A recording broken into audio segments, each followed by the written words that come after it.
அன்பு சொந்தங்களே வணக்கம். சட்டமன்றத்தில் பல்வேறு விவாதங்கள் நடந்து கொண்டிருக்குது. எல்லாமே நல்ல செய்திகளை தான் சொல்லிட்டு இருக்காங்க, ஒரு புதுவித செய்திகளை சொல்லிட்டே இருக்காங்க. ஆனால் கன்னியாகுமரி மாவட்டத்தை பொறுத்த மட்டும் ரப்பர் விவசாயிகள் முதல் படியாக சொல்லியிருக்கேன். ரப்பர் விவசாயிகள் எதிர்பார்க்கக்கூடியது முழுக்க கேரளாவில் இப்போ என்ன பண்ணியிருக்காங்கன்னா பெயிண்ட் தயாரிக்காங்க ரப்பரை வச்சு. அதே மாதிரிப்பட்ட ஒரு தொழிற்சாலை கன்னியாகுமரி மாவட்டத்தில் இல்லை என்ன கூட பக்கத்தில் திருநெல்வேலியில் அதை கொண்டு வச்சு பண்ணலாம். இல்லைன்னா கீரிப்பாறையில் நம்ம கன்னியாகுமரி மாவட்டத்திலே செய்யலாம். அந்த மாதிரி ஒரு பக்கத்தில் கேரளாவிலும் செய்யக்கூடியது.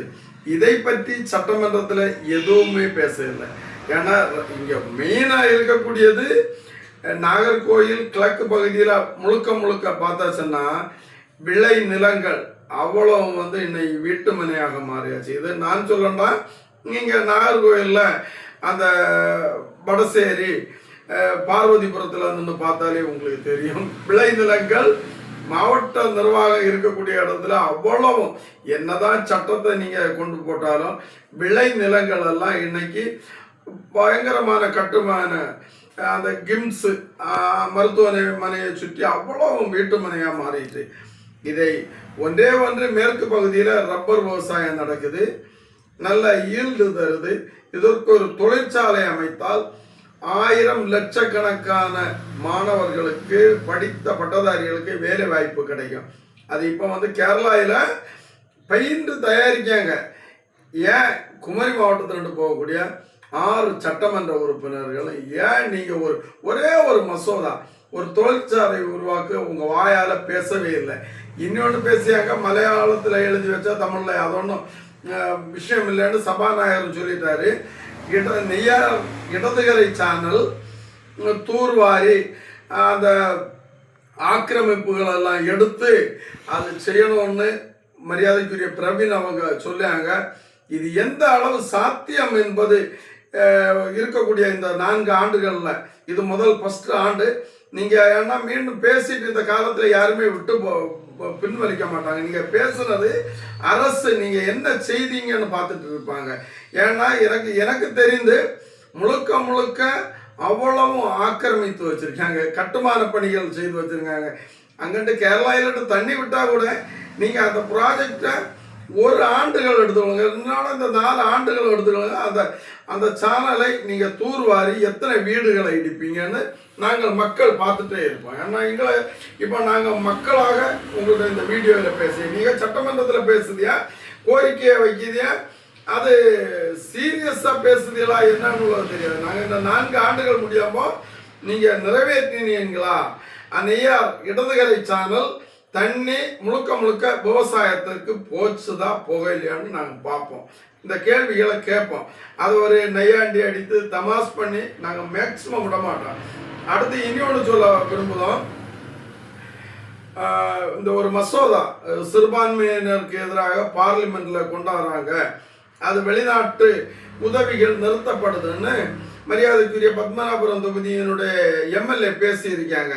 அதனுடைய முடிவில் அனைத்து கட்சிகளும் அதிமுக, திமுக, காங்கிரஸ், இந்த அனைத்து கட்சிகளும் ஒருமனதாக இப்போ தமிழ்தாய் வாழ்த்துக்கு ஒருமனதாக தீர்மானம் நிறைவேற்றுவது போல இந்த மாதிரிப்பட்டதுக்கு நீங்கள் அனைத்து அரசியல் கட்சிகளும் தீர்மானம் நிறைவேற்றினீங்களா, இல்லை கம்யூனிஸ்ட் கட்சி மட்டும் கேட்குதா, இல்லை காங்கிரஸ் கட்சி மட்டும் கேட்குதா அந்த மசோதாவை உள்ளதை இந்த கூட்டத்தொடர் முடியும் நேரத்தில் தயவு செய்து சொல்லிடுங்க. என்னதானே எங்களுக்கு புரிதல் இருக்கும். இதை தாண்டி இந்த சாலைகள் விரிவாக்கம், காமராஜர் தான் 100 விழுக்காடு சத்துணவு தந்தது. எதுக்கு? கல்விக்காக தந்தது. எனவே இந்த ஐயா காமராஜருடைய பேரை இந்த மாநிலத்தில் முழுக்க இது ஒரு காங்கிரஸ் பிளஸ் காங்கிரஸை சார்ந்த ஒரு அரசு தான் தற்பொழுது மாண்புமிகு ஐயா விஜயனுடைய அரசு தான் இருக்குது. எனவே வைக்கக்கூடிய பெயர்கள் சாலைகள் விரிவாக்கம், சாலைகள் எல்லாம் விரிவாக்கம் உள்ளது ஒன்றுமே நடைபெறலை. இந்த திராவிட ஆட்சி காலங்கள்ல எல்லாம் மேற்கு பகுதியில் இருக்க சாலைகள் அப்படியே இருக்கு. கடைசியாக இந்த வீடியோவில் ஒன்று சொல்லேன், பிடபிள்யூடி இன்னும் குளத்து புறம்போக்கு, இன்னும் நத்தம் புறம்போக்கு, இது எல்லாமே வந்து உடனடியாக அதில் புறம்போக்கில் இருக்கக்கூடிய ரப்பர் மரமானாலும் சரி, காட்டு மரங்களுக்கானாலும் சரி, நீங்கள் நம்பர் போட்டுருங்க. நம்பர் போட்டால் தான் இது பட்டா நிலமா, இது பிடபிள்யூடி நிலமா, இது யார் வெட்டிட்டு போகிறதுனாலாம் பார்க்க முடியும்.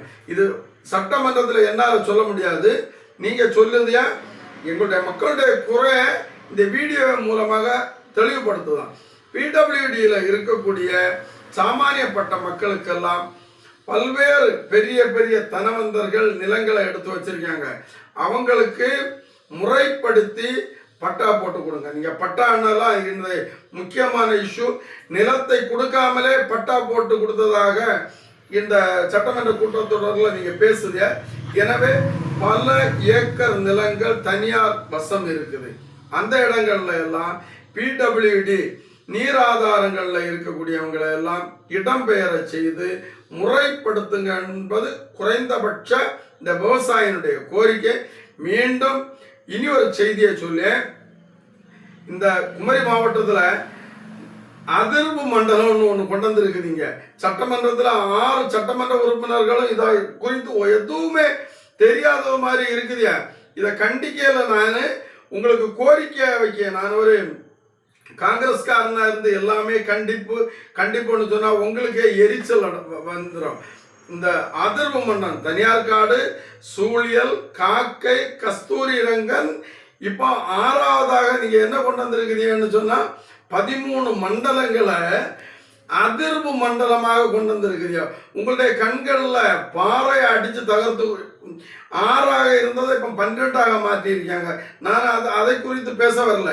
பட்டு 5 சட்டங்களை கொண்டு வந்து ரப்பர் விவசாயத்தை நலிவடைய செய்தீங்க மறைமுகமாக. ஐயா காமராஜ் அறிமுகப்படுத்திய ரப்பரோடைய விவசாயிகளை இந்த மக்கள் வந்து பயங்கரமான போராட்டம் இல்லை, மௌனமாக இருக்குதுங்கன்னு நீங்க நினைக்கிறீங்க.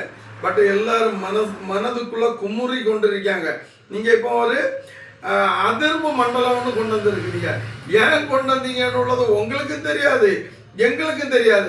கடைசியாக கேட்க, கருத்து கேட்பாவது ஒன்று உண்டு, வச்சிங்களா? அதிர்வு 13 மண்டலங்கள் சுருளோடு வருது.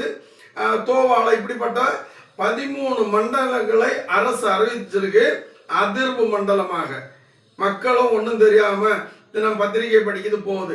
6 சட்டமன்ற உறுப்பினர்கள் இது எந்த முறைப்படி, எந்த சிஸ்டப்படி நீங்க கொண்டு வந்தீங்கன்னு சட்டமன்றத்தில் பேசல. நீங்க ஏதோ ஒரு விஷயங்களை பேசுதிய. எங்களை போன்றவர்கள் உங்களை பார்த்துட்டு தான் இருக்கோம். கேள்வி மேல கேள்வி கட்டாயம் கேட்கத்தான் செய்வோம். நாங்க இது தனியார் காடையே நீக்கி தரலாம்னு நீங்க தேர்தல் அறிக்கையில சொன்னீங்க. நான் தனியார் காடு சட்டத்தை நீக்க கேட்கல, விலக்களிக்க, மசோதாவில் விலக்களிக்க இந்த கூட்டத்தொடரை முழுக்க பார்த்துட்டு இருக்கீங்க. நீங்க என்ன சொல்லிட்டு மீண்டும் மக்களுடைய வரிப்பணம் சம்பளத்தை வாங்குதிய. தயவு செய்து சொன்னதை நீங்க பேசுறதையானாலும் நாங்க பார்த்துட்டு இருக்கோம். நன்றி, வணக்கம். அடுத்த வீடியோவில் அடுத்து வருகின்றோம்.